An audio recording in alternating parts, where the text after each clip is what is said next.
Hey y'all, how's it going? Welcome to February Love. Come for the kiki, stay for the clarity. So wait, is Drake talking about centrality on this album? Because when Iceman, Habibti, and Maid of Honor first came out, I was a bit confused upon listening to the album.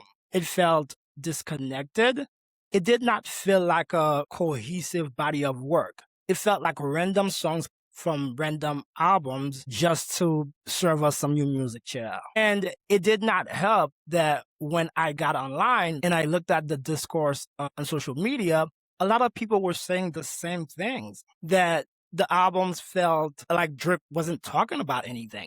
The albums felt too long. People felt it was a bunch of filler songs and didn't understand what the album was discussing. And for myself, someone who's been an avid Drake fan, I was like, there's no way the guy who made Views such a cohesive body of work, the guy who wrote songs like Do Not Disturb, there's no way that he lost his magic and his ability to make great bodies of work. But for me, I don't like to get lost in discourse and what everybody else is saying. So I was like, Pierre, these albums just came out. Take a breath, relax, and before you start evaluating the music, evaluate the titles. Because maybe by evaluating the titles, you can have a better frame to conceptualize the album. And y'all, once I did that, the album started to make sense to me. Each one of these titles describe what I would call a relational identity, not a sovereign identity, but an identity that exists in relation to someone else. So let's get into it. First up is Maid of Honor. Structurally, a Maid of Honor cannot exist without a bride.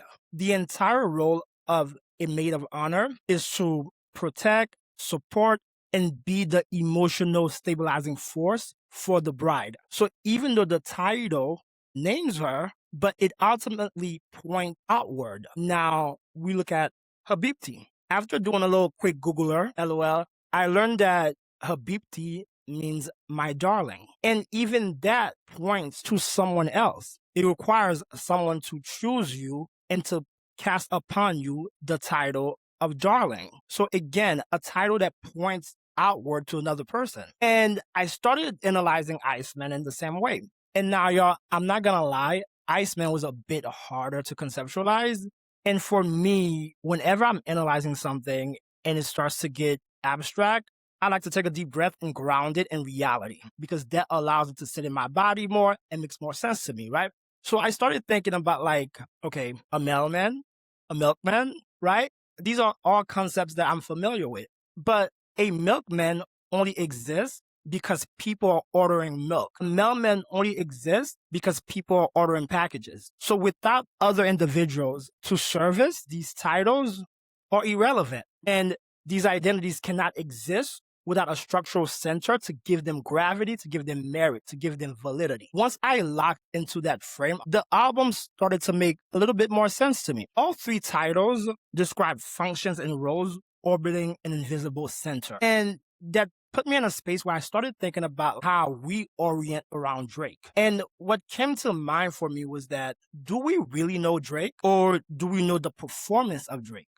One thing we have to remember is that before Drake was the mega superstar Champagne Papi, right? Before Drake was America's darling, the whole world's darling, he was an actor. And I wonder if part of what has made Drake such a successful artist is his understanding of human psychology. Because a consistent theme that we find among great artists is their emotional intelligence and their understanding of performance. Mariah Carey is a perfect example of that.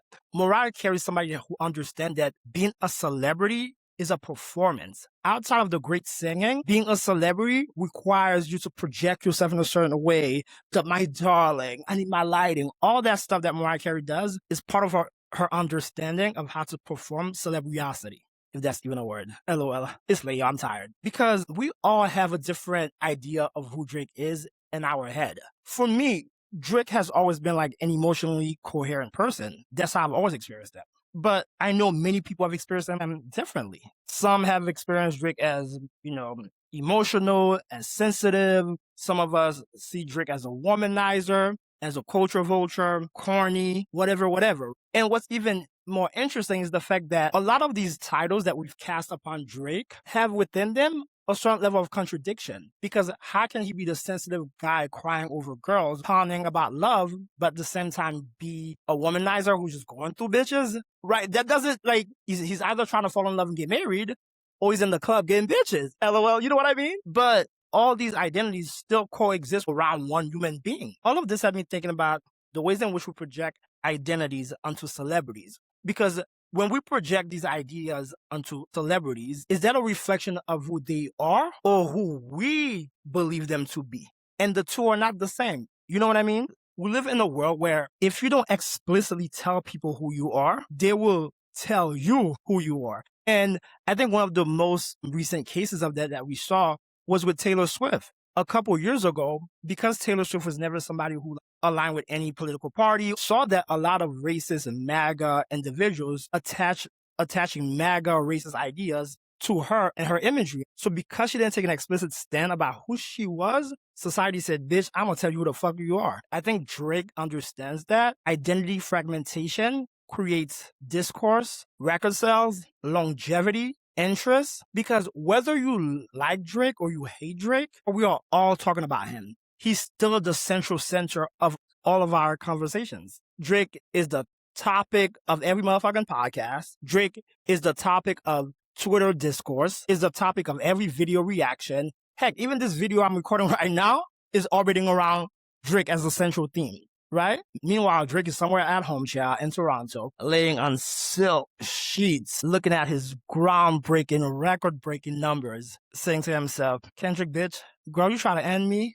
Well, bitch, I came back from the dead, and you're still not that girl, right? Because he understands how to get the people going, how to get the people talking, and he knows that we will create and cast upon him whatever idea we think he is. However, those ideas reveal more about us and our internal operations, our internal understanding, more than they reveal about who Drake actually is. So, is he the Habibti? Is he Iceman? Is he a culture vulture? Is he the sensitive artist? Oh girl, is he just a messy bitch who likes to start shit and then hide his hand and be like, who what? Who said that?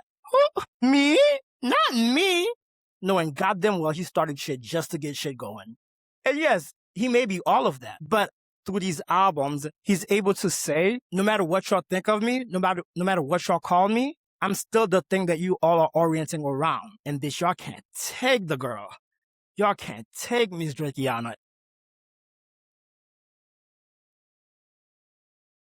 I think from this research, regardless if you love Drake or hate Drake, you gotta give the man his credit and respect his ability to be emotionally intelligent, to understand media where he can utilize it as a tool that serves him, to understand music enough to be one of the top performing artists of his generation. That's not a person that lacks talent, and that's not a person that lacks coherent identity. And he shows this through the ways in which he's oriented space in your mind for almost 20 years now, to the point that his impact in music, his impact on pop culture cannot be denied. Whether you like Drake or not, he will be remembered, and you have no choice but to accept that. You know what I mean? But yeah, y'all, this is February Love. Come for the kiki, stay for the clarity. Up all night. Deuces.